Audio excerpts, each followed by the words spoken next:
Okay, guys. I want this back. I'm Justin Schimmer, And I'm Justin Dezso. and our topic is Victorian military tactics. So today we're gonna try and explain to you guys two areas of Victorian military tactics. I have the Navy. And I am doing land or ground forces. So bear with us. Not the greatest cinematographers here, but we did try. And you'll laugh. Alright guys, so we're going to start with the land regiment first. So first thing I want to touch on is just a few facts about their actual military. Back in the day, in the Victorian era, Britain's army was known for its uniformity and sheer obedience to their commanders, which made them quite a threat on the battlefield. Their leading officers used to have their regiments practice drills to 4 to 5 times a day, just to make sure that they basically had everything they needed down. Alright guys, I'm just going to give you a little example of what their drills used to look like. Attention! My grandma turned 91, she thinks PT is real fun. My grandma is 92, she does PT better than you. Reverse! My grandma turned 93, she does PT better than me. Stop! 20 push-ups! The Victorian Army actually had a lot of problems keeping up manpower because conditions in the army weren't that great. They used to have, well, not only poor food, but the living conditions in the barracks was quite ridiculous. It was hundreds of men to one barrack, and a lot of disease and just uncleanliness ensued. So they ended up turning to a recruiting, and through recruiting, they ended up getting a lot of lowlifes and criminals to join the army because those are basically the only ones who would do it. The pay was about 1 shilling per day, and you could make a lot more doing other jobs back then. So recruiters would typically go to taverns, much like this one, where they would just find, the local hooligans, drinking away their troubles and making a ruckus. And then the recruiters would come in telling them that they could erase their debts, give them a paying job, and all they required was a 21-year or a lifetime of enlistment.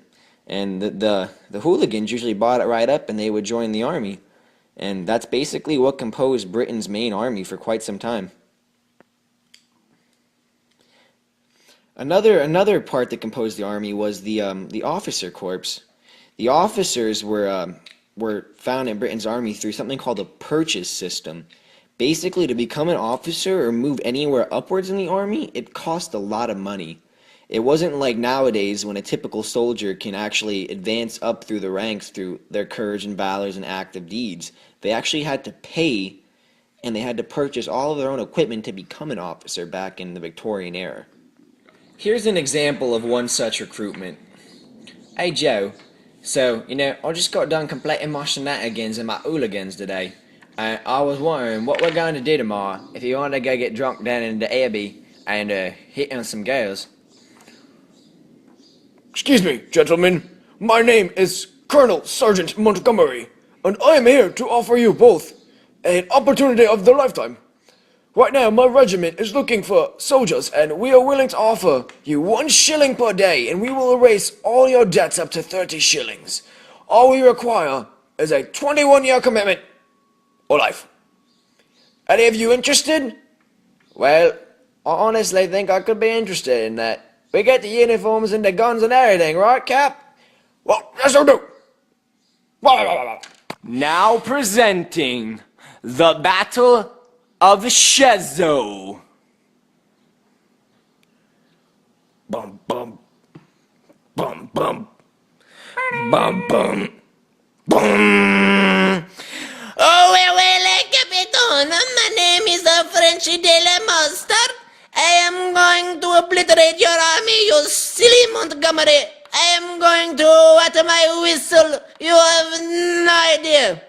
Oh, honestly, you stupid tallywhacker, we're going to crush you. Let the battle begin. All right, so we're back at the Battle of Le Chezo, and this is what I have set up right in front of you guys is a pretty standard British regiment. It consisted of a line of infantrymen. In this case, I have two lines. They have their commander, and then they also had ranks of riflemen, which we kind of ran out of army men. But they would be stationed back farther as marksmen, and then they also had usually a small set of artillery, guys with rollable cannons or heavy guns. So we're just going to show you a little bit of their tactics now. So let's say the French are invading. They're coming up, and the two armies are meeting in the middle of their battlefield, okay? So what would happen is that they would both have their first line of infantry go up, meet in the middle, and basically both sides would take turns firing at each other. So let's say the French go first. British, die! Okay, so there goes the first line of the Britons. French, die! Goes first line of the French. See, now after the first fallen comrades, the infantry would be basically under the instructions to step up and take the place of the previous fire, and then the process would repeat until either one army was basically exhausted and out of troops. So this process would go on, and all the while, the riflemen would be regimenting themselves and shooting at the orders of the commanders, and then the artillery would be firing, and that's basically how an actual war went. It was very structured and orderly, and it was basically set on strict guidelines. One more cool little tidbit I found online was that in the middle of a battle like this, the two sides would actually take a break for tea. I thought that was just a nice example of exactly how regimented and strict it was back then, even in a place such as the military. They had such guidelines and rules that they would have to follow. This is Justin Dezso reporting in from Schimmer's bathroom, and I'm going to conduct the Navy scene in here, doing as best as I can to reenact the Victorian-era Navy boats. The Navy of the Victorian era had many things, such as the undisputed power over the sea. Based off of the sheer number of boats and the reputation of the Navy, they demanded respect, and their respect is what caused prevention of many wars, and this lasted up until the First World War. They reportedly had at least 1,000 battleships, which is why people respected and decided not to go to war with them. The tactics of the Navy was for them to go up on the enemy's boat and ram them with a ramming tool on the front of the ship.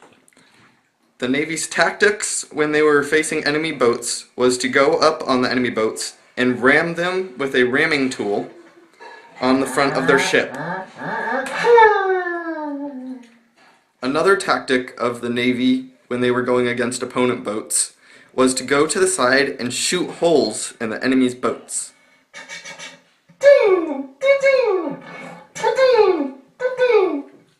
When the Navy wasn't in wars, which they weren't very often, their boats would be used to transport their ground troops to the wars that were on the ground.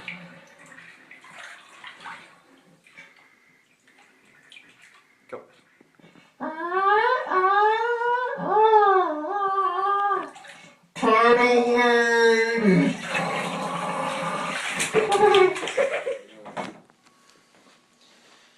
Well, guys, it's been great taking you through the Victorian military era, but now it is my pleasure to sign you off to our two lovely group mates, Marina and Jalissa. Hi, welcome guests. So, I hear you wanted a tour of my beautiful hospital, and it's not a problem whatsoever, but please just don't disturb the patients. Now, as we're walking around, you may notice that some of our doctors and surgeons are all male. All of them. That's because women aren't really known for having a lot of jobs. The jobs that they can find are usually like sales girls and cashiers, secretaries, maids and cooks, school teachers, telephone operators, midwifery, and of course nursing, which I have chosen as my profession. Some lower class women, however, have started to work as wet nurses. Now, don't be scared if you don't know the term. Wet nurses are just lower class women who have recently recently had a child, and they decided to go up to the upper class to get some money for nursing the upper class's children, which is no problem. It may be a little awkward in some areas, but while they're away in these upper class areas, their children at home are starving to death, which is a very sad thing because we are always attached to our children. In the meantime, the more conventional nurses, like Florence Nightingale, are working with a typical patient, like the military people, who are all missing limbs or sick with disease. Now, Florence Nightingale is a famous nurse known as a self-sacrificing ministering angel, and she's known for comforting all of her wounded soldiers. She helped to raise the bar for women and help the women to be more accepted in the things that they do, such as nursing. As time moves on, the medicine has kind of moved on from all the bleeding and vomiting and prayer, which of course bring the best results. But now we have this amazing concept of the germ theory. The germ theory was practiced on milk at first and figuring out why it molded, but now we realize that germs are just unsanitary. So when doctors and surgeons are working on their patients, they can be more sanitary and actually help to keep some limbs for their patients. Also, we have gotten a new thing called anesthesia. Now, this drug helps to give doctors and surgeons more time in the operating room, so they can take their time instead of losing so much blood and rushing through the surgery, and they don't have to worry about their patient being in too much pain. Also, we have these things called laxatives. Now, we still have this theory of things being let out of our system, like there's a sort of imbalance with all the chemicals inside us. Laxatives and bleeding and vomiting all reject this evil substance within us. As for the rest of the population, a large majority of people are living in one concentrated area, and in this concentrated area there are so many diseases, mostly because of all the unsanitary things that we do, like the toilet system, pretty much just our excess waste going along the street, which allows for more disease everywhere. These diseases can range from something not so bad, but it could go from smallpox to typhus to tuberculosis and cholera, which is pretty much just diarrhea, and you're completely dehydrated and you die. So we have moved on in a sense, and we are using all of these new ideas on our patients here after they come back from the war, after they are injured.